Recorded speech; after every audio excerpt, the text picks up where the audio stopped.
Good afternoon. Welcome to the Analyst. Today we'll be taking up 7 newspaper articles from the Hindu and the Indian Express and discussing them.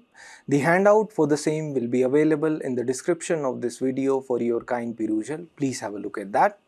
The first article that we'll take up is related to the political transition in Myanmar, as Myanmar will be going to polls amid a civil war and humanitarian crisis. So we'll also have a look at the India-Myanmar relations. The second article is related to green hydrogen and battery energy storage systems, as they will be reshaping India's renewable energy ecosystem in the next 5 years. Additionally, we'll take up 5 articles in the simplified section which will be helpful for your prelims and mains preparation. The first article is related to the political transition in Myanmar, as polls are going to be conducted in Myanmar amid a civil war and a humanitarian crisis. So why are polls being conducted in Myanmar now? This is seen as a calculated shift by the military regime, the junta regime in Myanmar. So we'll discuss the India-Myanmar relations, the significance of Myanmar for India, the challenges in the bilateral ties between India and Myanmar, the impact of instability in Myanmar on the northeastern region of India, and a few suggestions in this regard. This is important in GS2 under the topic India and its neighborhood relations. Before coming to the India-Myanmar relations specifically, let us look at the current state of affairs in Myanmar. Why the polls are being conducted in Myanmar now? 3 states of Myanmar, Kachin, Sagaing and Chin, border India. They are bordering the Indian states of Arunachal Pradesh, Nagaland, Manipur and Mizoram. Therefore, it is geographically significant for India, as it is the only Southeast Asian country bordering India. Therefore, it is our gateway to Southeast Asia. Myanmar functions as India's bridge to ASEAN. Therefore, we need Myanmar for regional security and also for connectivity. Now, why are polls being conducted in Myanmar now? Because the formal ending of the emergency rule happened in Myanmar in 31st July 2025. And therefore, the 2008 constitution of Myanmar mandates that elections have to be conducted, polls have to be held in Myanmar within 6 months after the emergency rule has ended. Therefore, there is a constitutional mandate to conduct the polls. Also, the declared rationale has been fulfilled. The official spokesperson of the junta has also said that the objectives of the emergency rule have been achieved. It has fulfilled its duties. Now it's time to return to the constitutional normalcy.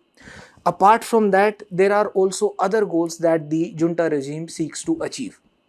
For example, the international goals, that it wants to escape the sanctions. Sanctions have been imposed upon Myanmar ever since there was a coup by the military regime there against the then Aung San Suu Kyi government. They want to escape the sanctions. Also, they want to seek the legitimacy, as there is a regional pressure also on the Myanmar. The pressure from the other ASEAN countries to go for the constitutional normalcy.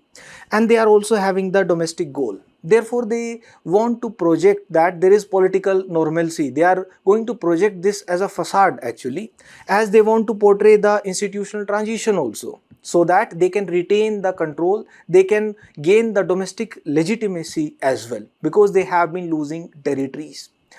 Now, is it actually just a calculated shift by the junta regime in Myanmar? Yes, because there is no actual power transfer. The military retains a veto power. They retain the 25% seats in the parliament which are reserved for the military through the constitution itself. Also, the national security apparatus, it is firmly under the control of Min Aung.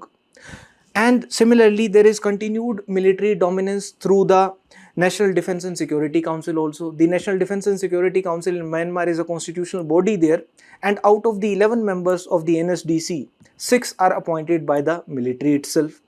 And it is also seen as a response by the junta to the military setbacks that it has received. For example, in the southern region, in the Rakhine state, large parts are controlled by the Arakan army. In the northern and eastern part, the Kachin Independence Army has been challenging the junta regime. And the current war status also points to the same, as ever since the Three Brotherhood Alliance, the Myanmar National Democratic Alliance Army, the Tang National Liberation Army and the Arakan Army launched the Operation 1027 in October 2023, they have been losing stakeholds. They have been losing the territories, for example, the territories in Sagaing, in Chin state, in Rakhine state, etc. Simultaneously, the military, the junta officers, they have also been showing the weakness signs. As the junta officers, they are overworked, overstretched. There have been a low morale, there have been desertions in the military of the Myanmar, and there have even been forced conscriptions, forcing people to join the military, and even the re-enlistment of the retirees as well. Therefore, it is seen like a tactical pose. It is seen like a tactical maneuver by the junta regime in Myanmar, so that meanwhile, while the elections are being projected as a tool for returning towards political normalcy, the military can regain its strength, it can recoup, and further the control can be strengthened. And it is also seen as an exclusionary process. Why exclusionary process? The elections in Myanmar, because the major political parties have been banned. For example, the leaders of the National League for Democracy, they are either disqualified or they have been put in jail. Also, these elections have a limited geographical outreach as well. For example, the junta regime immediately after ending the emergency rule in Myanmar imposed martial law in various areas. For example, the areas in Kachin state, Sagaing state, Chin state, etc. And therefore, there would be vast conflict zones, conflict-ridden zones where the elections will not be held at all.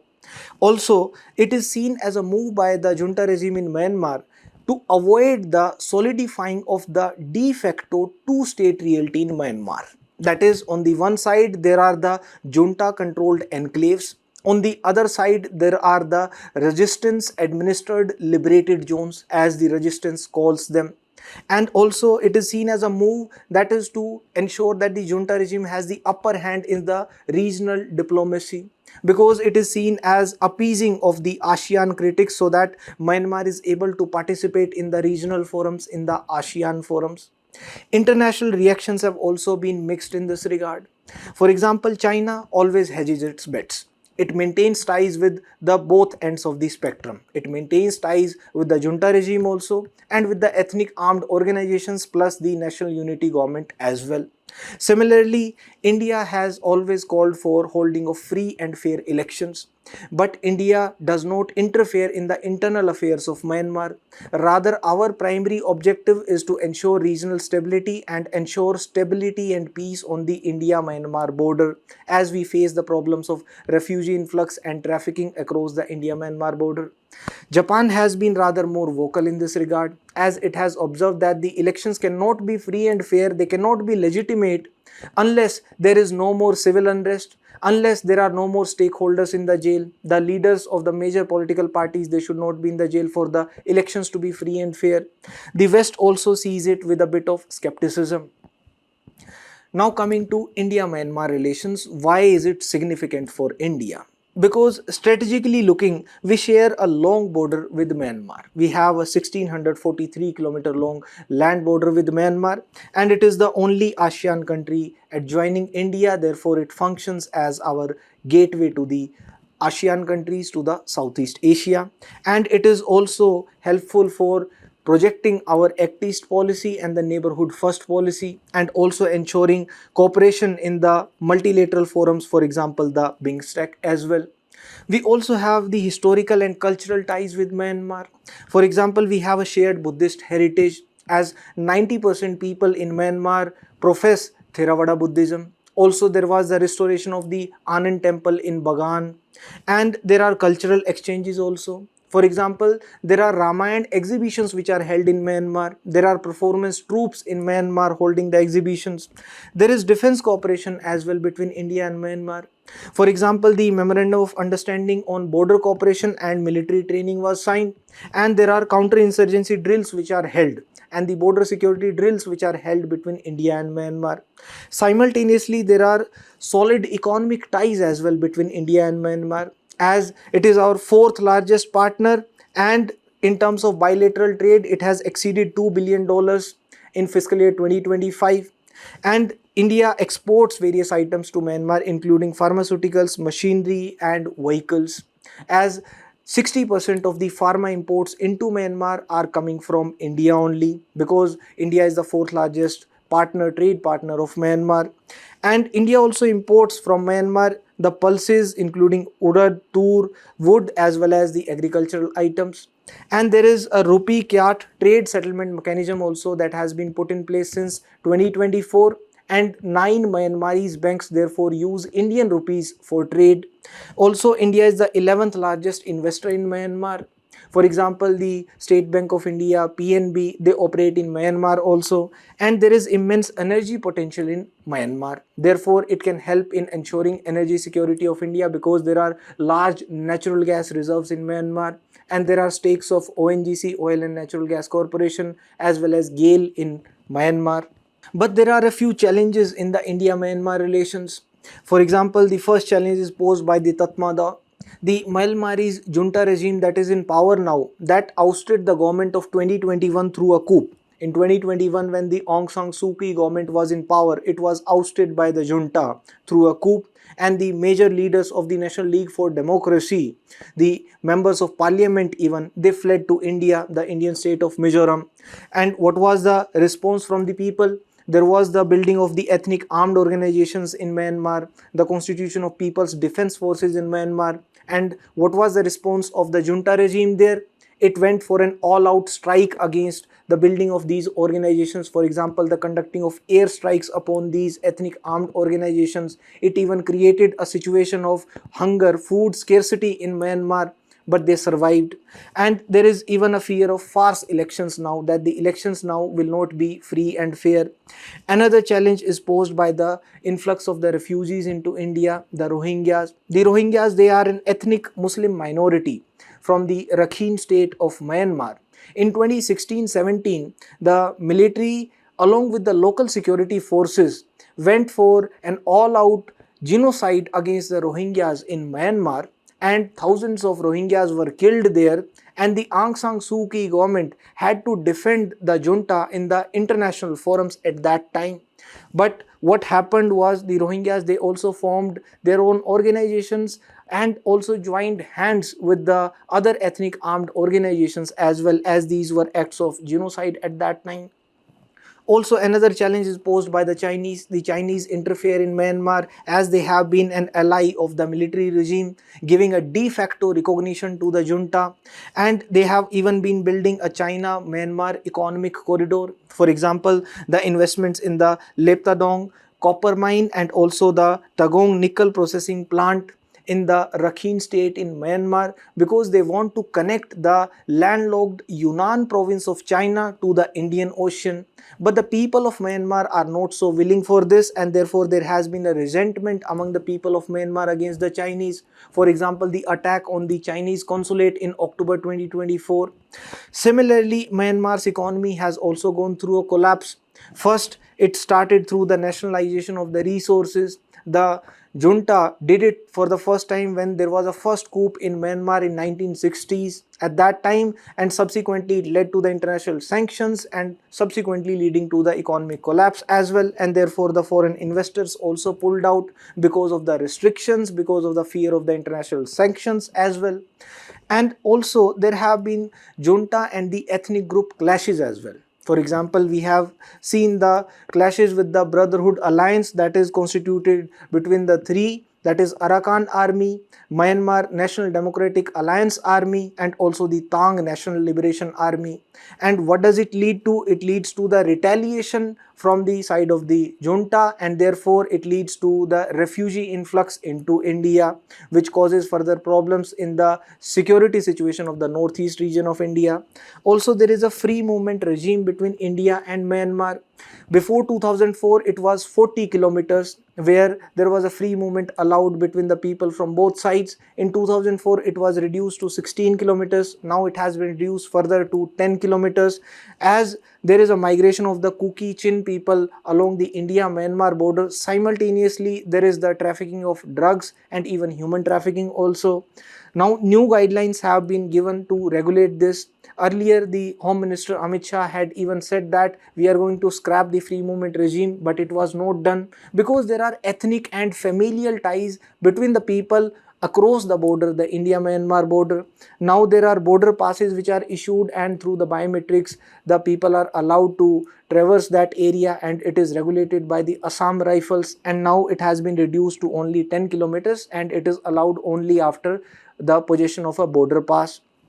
Also, there is the geographical challenge also, for example, the frequent earthquakes, and therefore the Myanmar needs loans. As per the International Debt Report 2024, it needs more loans, but it is already having a debt of more than $12 billion, the 12 billion US dollars, and therefore it causes damage to the infrastructure which is built for the IMT trilateral highway also.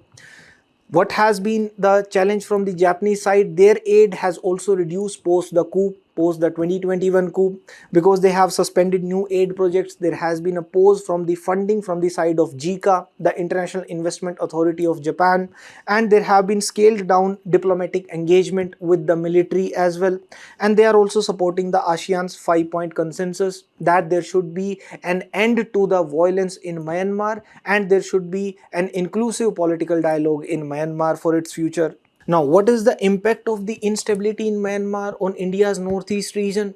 First, we have a porous border between India and Myanmar because of the free movement regime. Therefore, it leads to a refugee influx into India whenever there is instability in Myanmar. It therefore alters the demography of India's northeast region. Along with the demographic change, there is smuggling also which happens across the border. The drug smuggling is used to finance the activities of the ethnic armed organizations in Myanmar and also the insurgent groups in India which take refuge in Myanmar. Simultaneously, there are ethnic ties also, therefore we cannot do away with the free movement regime as well. Therefore, it affects the investments in the northeastern states of India because of the triggered instability, because of the situation along the India-Myanmar border. And therefore, the trade routes are affected and the broader stability in the region and peace is affected as well. Now, what suggestions can we give regarding the India-Myanmar ties? First, India should invest further in the high-impact community development projects. Because this will lead to infrastructure generation in Myanmar, it will lead to local employment generation in Myanmar, therefore it will build a goodwill for India among the Myanmarese people. Also, we can support the democratic institutions there, for example, supporting free and fair elections in Myanmar. And we need to also take a balanced approach between the economic goals versus the humanitarian goals. For example, we can give them free vaccine supplies, and we can also cooperate with Myanmar across the multilateral fora, for example, cooperation in the BIMSTEC, and go for a multi-stakeholder engagement as well. There is a mains practice question also. Myanmar is a key pillar of India's Act East policy, yet its ongoing political transition has posed new challenges to bilateral relations. Discuss the significance of India-Myanmar relations and highlight the major challenges in the bilateral ties. Please try to write it. The next article is related to the green hydrogen and battery energy storage systems, as they will fundamentally reshape India's renewable energy ecosystem in the next 5 years. So we will discuss what are the benefits of green hydrogen, what are the challenges associated with green hydrogen, and what are the technologies of the battery energy storage systems, what are the challenges associated with them, and a few government initiatives in this regard. This is important in GS3 under the topic infrastructure energy.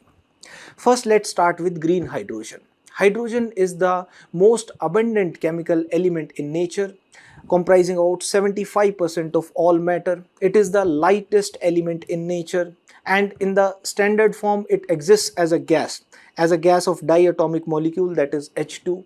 It is classified as green, pink, yellow hydrogen, blue hydrogen, etc. depending upon the production technology and the energy source which is used for the production of the hydrogen. For example, the green hydrogen is the hydrogen that is produced via electrolysis, that is by separating hydrogen and oxygen from the water and by using the energy sources which are renewable in nature. If the energy source is nuclear, then the hydrogen produced is known as pink hydrogen. If the energy source is mixed origin grid energy, then it is known as yellow hydrogen. If the production technology itself is different, then the name can be different, for example, gray hydrogen, for which the raw material is methane. Now coming to the production of the green hydrogen, clean energy is used for the production, that is solar energy, wind energy or hydro energy, and the energy so produced, that is fed into the electrolyzer with water. The electrolyzer separates the water molecules to create the hydrogen and oxygen, and the hydrogen so produced, that is stored, it is compressed and then it is transported, and it can be used for various applications, for example transportation, industrial manufacturing or powering the electric grid itself. So what are the benefits of green hydrogen? First, it is a viable energy storage source, as it can be used for powering the renewable energy grids, because the renewable energy is intermittent in nature. For example, the solar energy is not available during the night time. At that time, the green hydrogen which is produced by utilizing the solar energy during the daytime can be used for the production of electricity and stabilize the grid. Similarly, it can lead to monetary benefits also. For example, if electrolysis is used for the separation of hydrogen and oxygen by using the water for the production of hydrogen, then the oxygen also produced. The oxygen so produced, that can also be used for industrial applications or for medical applications, etc. Also, the green hydrogen, it is a flexible energy carrier. For example, it can be used for the supplementing of the renewable energy for the stabilization of the grid, or it can be used for transportation also, and it will help us in achieving the net zero emission goals as well, the net zero transition goals, because there will be reduced emissions if the share of the green hydrogen in the total energy production in India increases. Simultaneously, there are several countries which are in the race of utilizing green hydrogen, and the green hydrogen push, the global dominance race, for that India can gain an upper hand if India is investing in it. But there are a few challenges in the production and the utilization of the green hydrogen. For example, the production involves a high cost. The electrolysis process, the separation of hydrogen and oxygen from water, the cost involved there is high as compared to other sources of energy. Similarly, the energy consumption is also high. The energy consumption in the electrolysis process is also high, and even the fuel cell vehicles, the hydrogen fuel cell vehicles, their viability is poor, because their cost have to be brought down by 4 to 5 times for them to be equated to the battery operated electric vehicles. Also, there are safety concerns as well, because hydrogen is volatile in nature and it is highly flammable. Therefore, we have to ensure that there are no leaks, otherwise it can cause major explosions. Similarly, it has to be stored at a high pressure. The present natural gas pipelines, they are not compatible for using them for the pressurized hydrogen transport. Therefore, the government launched the National Green Hydrogen Mission as well.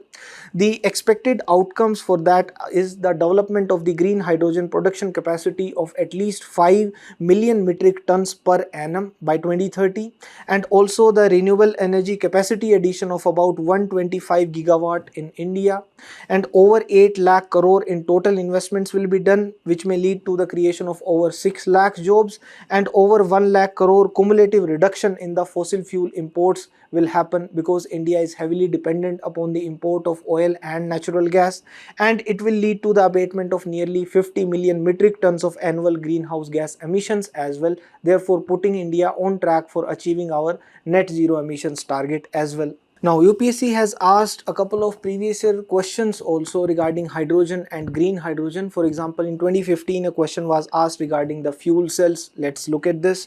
If pure hydrogen is used as a fuel, then fuel cell emits heat and the water as byproducts. Yes, this is correct. Fuel cells cannot be used for powering small devices like laptops. No, this is not correct.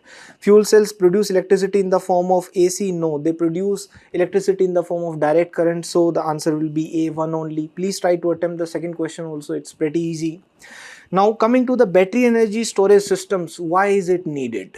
Because India will be going through a transition. We will be moving towards renewable energy, and the renewable energy is intermittent in nature. For example, the solar energy is not available during the night time. Therefore, we will need storage solutions also. Along with that, we want to integrate it with the electricity grids for ensuring the grid stability. There will be intermittency in the renewable energy availability.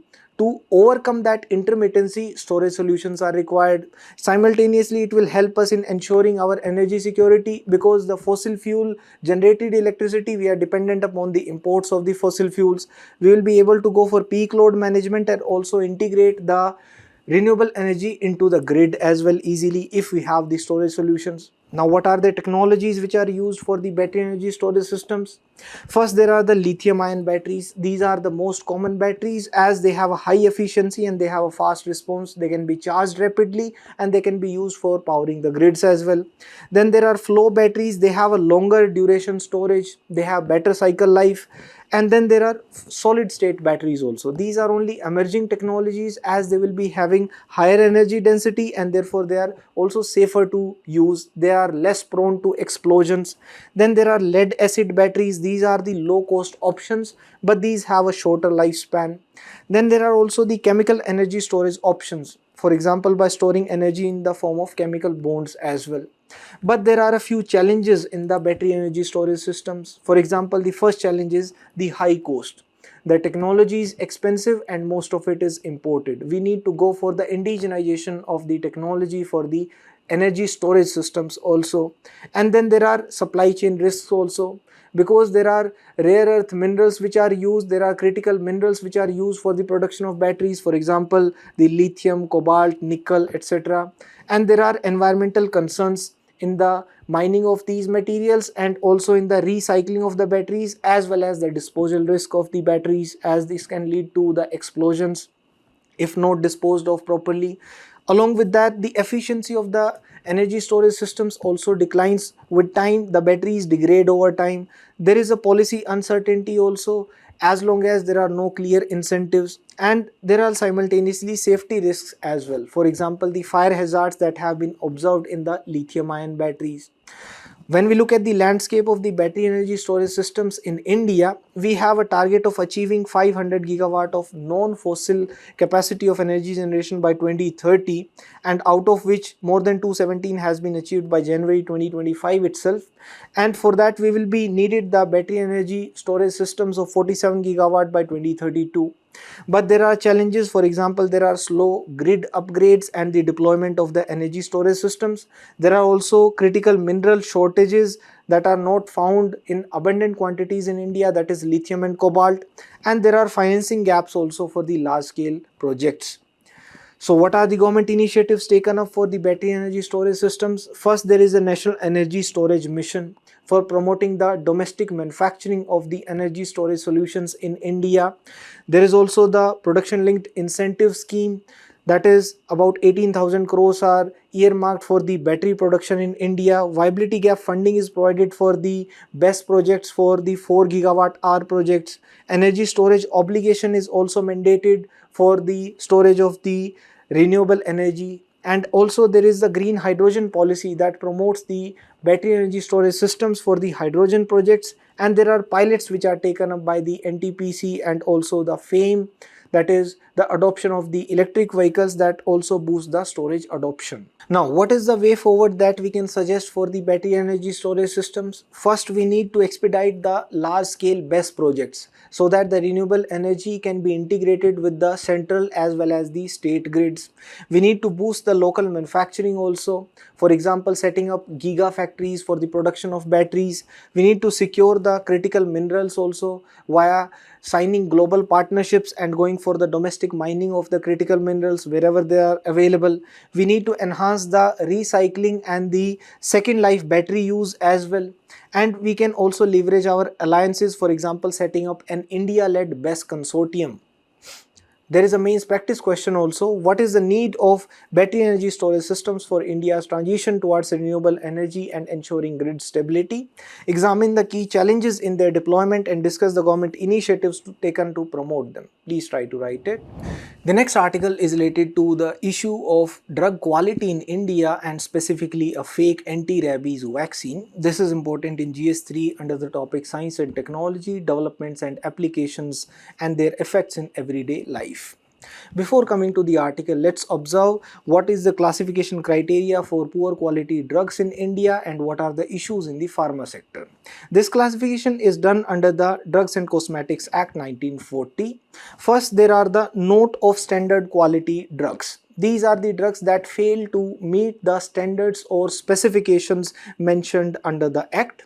Then there are the spurious drugs. The spurious drugs are those drugs which are imported under another drug's name, or which are an imitation of another drug, or which are used as a substitute of another drug, and which have been manufactured by a fictitious manufacturer or a known existing manufacturer, therefore having suspicious origins. Then there are misbranded drugs. The misbranded drugs are those which are colored or coated to conceal the damage, or which are having little therapeutic value, therefore their labeling is false and they are having misleading claims. Then there are adulterated drugs. The adulterated drugs are those which are filthy, putrid or decomposed substances, and they have been manufactured under insanitary conditions, and therefore they can be poisonous, or they contain any deleterious substance, or they have been mixed with any substance to reduce its quality or strength, usually to bring down the cost of production. Now let's also discuss what are the issues in the pharma sector as a whole. The first challenge is that of the spurious drugs. The spurious drugs are likely to cause harm. They can even cause death also. And this is not the first incident. The fake anti-rabies vaccine. Earlier also there have been incidents. For example, the cough syrup related deaths in Gambia in 2022. They were of Indian origin. Similarly, even in 2025 itself, there were cough syrup related incidents in the state of Rajasthan and Madhya Pradesh. Therefore, the 54th Parliamentary Standing Committee even recommended that we need to deal with this strictly. But there are low conviction rates whenever there are cases of the spurious drugs. Therefore, the Parliamentary Standing Committee recommended that we can establish the special courts for the prosecution of the spurious drugs cases. Also, there is no law in India to recall the bad drugs. Unlike in USA, which has a law where the bad drugs have to be recalled, India can also follow a similar strategy. Then there is the challenge of the prescription of the fixed dose combination drugs. The fixed dose combination drugs are those drugs which contain two or more active pharmaceutical ingredients. For example, Vicks Action 500, for example, the cough syrups, etc. Why are they prescribed? Because they are cheaper, they are economic to produce if you are combining two or more active pharmaceutical ingredients within a single drug. And also it is easier for the patient to adhere to the prescription as well, as they have to take a single tablet, for example. But there are challenges with the fixed dose combination drugs. For example, firstly, if there is an adverse drug reaction, then it is very difficult to determine which active pharmaceutical ingredient caused that adverse drug reaction. Also, it is difficult to determine the exact therapeutic value of each pharmaceutical ingredient in that drug. But the Kokate committee even recommended that it is irrational in nature and they should not be prescribed, they can be phased out. Also, there is poor financial mechanism for the drug controllers. At the central level, the Central Drug Standard Control Organization and the state drug regulatory agencies, they are dependent upon the government for getting the finances. And the e-pharmacies, they are also competing with the brick and mortar pharmacies, and there are no rules to regulate them. And we are also dependent upon the imports for the import of the active pharmaceutical ingredients. For example, penicillin, clavulanic acid, they are imported in India. And further, the overusage of the antibiotics has led to the antimicrobial resistance. Also, the efficacy of the generic medicines is also questioned. The generic medicines which are also prescribed through the Pradhan Mantri Jan Aushadhi Yojana.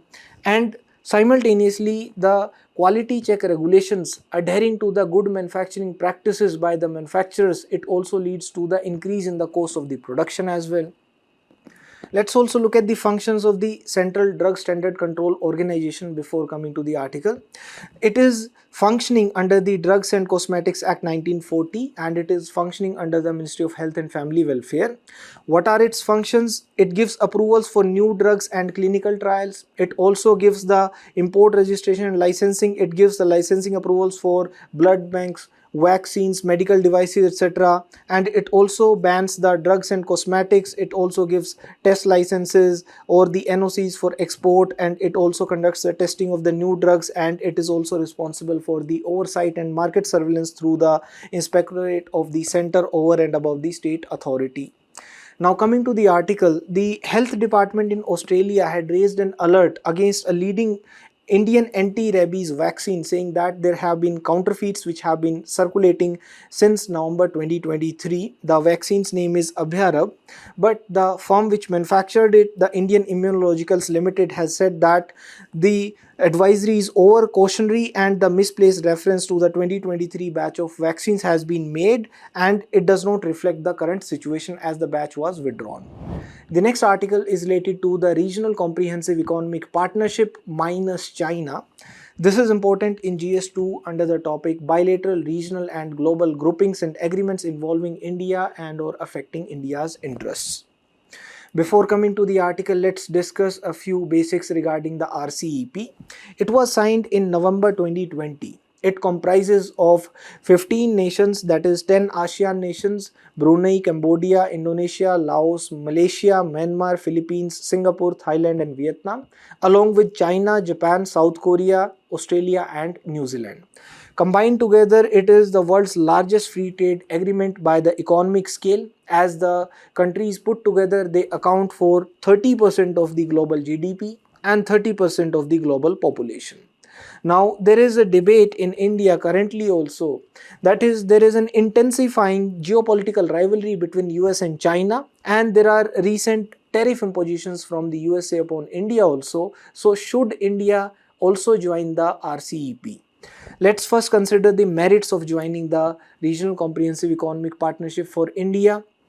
First, it will give us access to the vast integrated markets. The ASEAN market, along with the 5 other countries, their markets are large. Therefore, India will have another option to export its products. Also, it will lead to reduced tariffs for the exporters from India, and it will also lead to increased export prospects, especially for the MSMEs, the micro, small and medium enterprises, and the projected economic gain as per some studies is about $60 billion that India could stand to gain by 2030, and it will lead to a positive strategic signaling that India is willing to go for the economic integration, regional economic integration in a world where there is an increasing global interconnectedness, and we will also get technology transfer. There are chances of better technical cooperation as the various members of RCEP, they are advanced economies, for example Japan, South Korea, and we might get technology transfer from them, and there will be better supply chain integration, the supply chain integration of India into the global supply chains, and we might end up attracting investment as well from the other countries as India can become a manufacturing hub, and the MSMEs will get the market access as well as the benefit of the economies of scale as well as technologies. But there are more demerits of India in joining the RCEP than the merits. For example, first, there are chances that the Chinese products will be dumped into India. The Chinese manufactured products will be imported into India at cheaper cost. Also, there can be dairy imports from Australia and New Zealand. It can leave a negative impact on the local producers also, who may not be as cost competitive in their production, and it may lead to a worsening trade deficit also. For example, the trade deficit with ASEAN soared by more than 300% post the FTA. Our trade deficit with South Korea and Japan also increased by more than 100% post the signing of the free trade agreements. Also, it may conflict with the domestic initiatives. For example, the Make in India, for example, the Vocal for Local, and there are specific unresolved issues also from 2019 onwards itself that have not been resolved, that India had raised before joining the RCEP. For example, we wanted an amendment in the tariff differentials, we wanted alterations in the base rate of the custom duty, because we wanted to protect our domestic economy from being flooded by the products of the markets like, for example, China, and we wanted modifications to the most favored nation rule also, and a formal recognition of India's federal character in the investment determinations, etc. Now, coming to the article, India and New Zealand have announced the conclusion of the negotiations of a free trade agreement. Now, India will be having a free trade agreement with all the nations of the Regional Comprehensive Economic Partnership separately, apart from China. So, we have effectively achieved a free trade agreement with RCEP minus China, and therefore the trade experts say that this strategy has given India market access without surrendering the tariff control to China. And the main reason not to sign RCEP was only China, because Chinese manufacturing is said to be superior and competitive, and therefore we could not have China in the picture when it comes to the trade deals. Now India and China are currently signatories to the Asia Pacific Trade Agreement, which is a preferential trade pact that provides lower tariffs on a few items rather than the free trade agreement, which is typically zero tariffs on mostly items. The next article is related to the diplomatic headwinds and the challenges that India's foreign policy may face. This is important in GS2 under the topic Effect of Politics and Policies of Developed and Developing Countries on India's Interests. First, let's look at the global events in 2025 that are of significance for India. There was the election of the Trump for the second term in USA, and ever since then he has been trying to change the global order. For example, trying to sign the trade deals with various countries by using arm twisting. For example, by imposing tariffs or going for the threat of the imposition of tariffs so that he can get a favorable trade deal with the other countries. Therefore, it has led to economic disruptions. For example, the imposition of tariffs ever since the Liberation Day that Trump called it on his own from April 2025 itself, it has led to an alliance shifts also, because the altered policies of Trump regarding Russia and China, it also led to disruptions between the US allies, the allies of the USA in the European Union and also in the Asia Pacific as a whole. The alliances have shifted. Similarly, the global discourse has come down to a new low. For example, President Trump has been making disparaging remarks, degrading remarks regarding the global leaders, and we have seen that during the quest for the Nobel Peace Prize for the American president, the American diplomatic discourse has also touched a new low. At the same time, there has been a rise of the ultra-right politics also. This we have seen across the West, including the European Union, and at the same time, there has also been an oil price drop. Globally, the oil prices have plummeted several times in 2025 because of a glut in the supply from the oil producers consortium. And at the same time, there have been climate concerns. Therefore, the countries are shifting towards renewable energy. The demand for oil imports are therefore affected at the same time, along with the increasing supply. And there has been a slowing global growth also. As we have observed, the global GDP growth in 2025 was just about 3.2%, projected to decrease to 3.1% approximately in 2026. And there have been sanctions that Trump has been imposing on the countries for buying Russian oil. India has also faced the penalty. India is being imposed upon 25% tariffs plus 25% as penalty for buying oil from Russia. Although India needs it for its own energy security, there has been a continuation of the Gaza war also in 2025, which has led to more than 70,000 deaths as well. And the India's priority, that is India, Middle East, Europe economic corridor, is not progressing as well as India would have liked. It is still at a standstill. There is simultaneously a diplomatic awkwardness with Iran also. For example, when there was a clash between Israel and Iran, India was not criticizing Israel openly because of India's natural affinity with Israel and close ties with Israel. It led to an awkwardness with Iran when there were meetings in SCO, etc. And there is a regional turmoil also that is seen in India's neighborhood. For example, the conflict with Pakistan, during that time there were adverse remarks that were made by the USA, and the US claiming that they brokered the ceasefire between India and Pakistan. And there were Gen Z protests in Nepal that toppled the government in Nepal, that also sent waves in Delhi as well. And there was mob violence in Bangladesh that was turned into anti-India after the killing of a right-wing activist. Now, what has made the Trump challenge the most difficult among all the challenges that India had to navigate in 2025? First, the expectations were shattered. The expectations were that Trump will have a pro-India foreign policy, but he did not. And he rather went for direct economic penalties. For example, 25% tariff plus 25% penalty.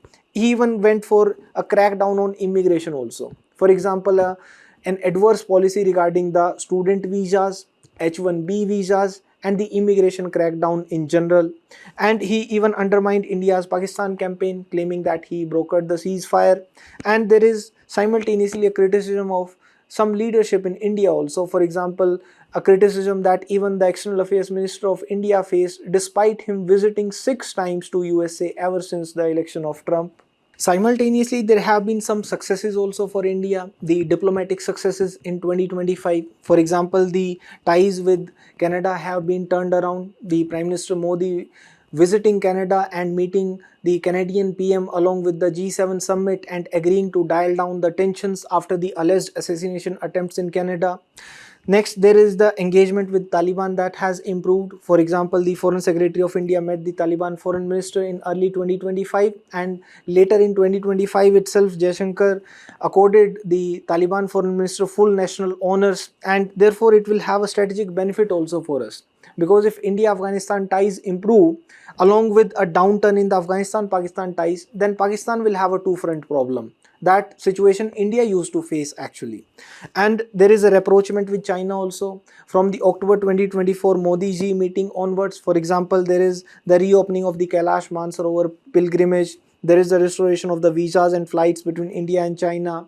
There is a resumed sharing of the water data also. There are high level visits from India to China. For example, Prime Minister Modi, the NSA and also the External Affairs Minister all visiting China.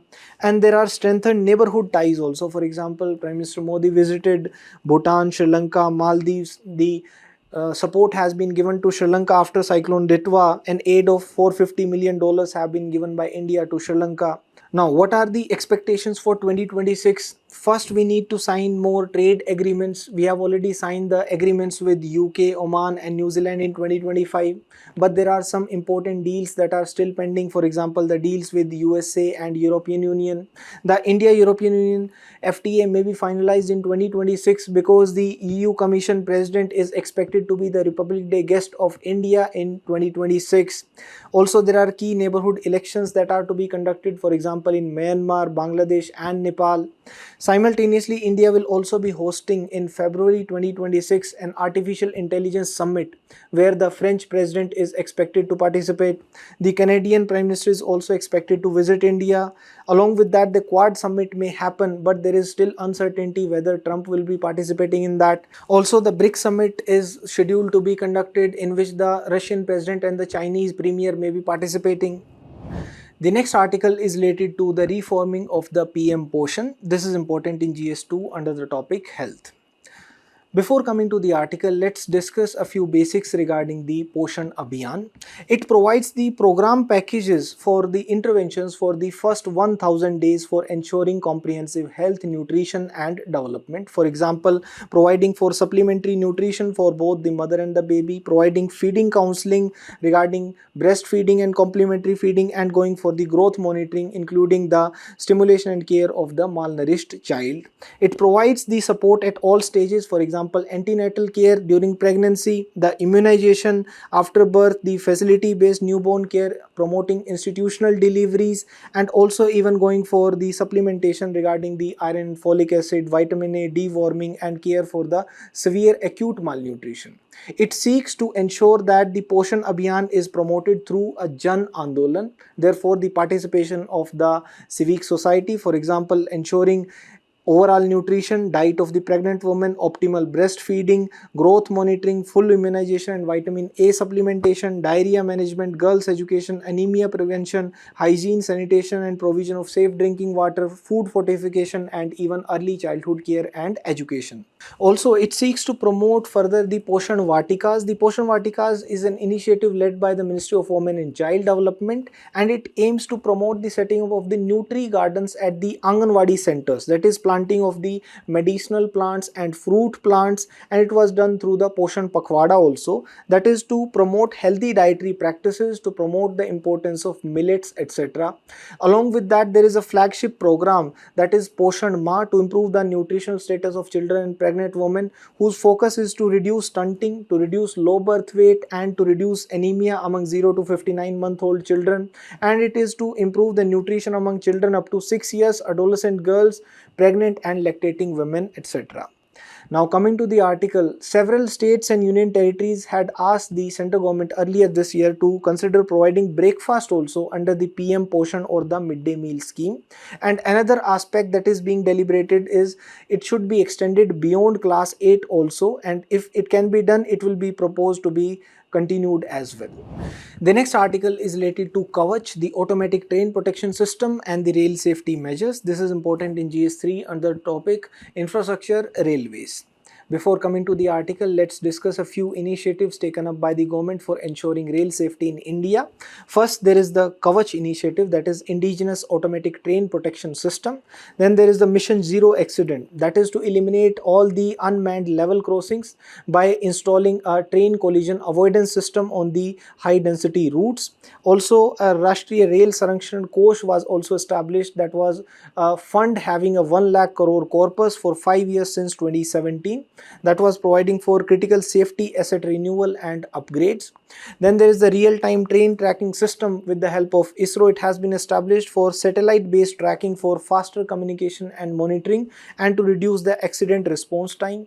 There is the AI-based fatigue monitoring, that is cameras have been set up and sensors are deployed in locomotives to detect if the pilot is drowsy or sleepy. There are fire safety enhancements in place, for example, smoke detection, auto fire extinguishers in the LHB coaches. Then there is the track renewal and maintenance which is done. The ultrasonic testing is done and the maintenance is done based upon predictive maintenance to ensure that the accidents do not happen at all. And there are modern yard safety systems put in place. For example, there are smart inspection technologies, deployment of the artificial intelligence cameras and the Internet of Things sensors. And then comprehensively there is National Rail Plan 2030, which provides for the long-term vision for having a safe, efficient and future-ready railway which is incident-free. Now coming to the article, the deadline for the deployment of the Kavach, the automatic train protection system, has been missed again on the route from Howrah to Mumbai. Now it will be installed somewhere in 2026. Kavach is an indigenously developed, highly technology intensive system that helps maintain specified speed limits by automatically applying brakes if the loco pilot fails to do so. Thank you.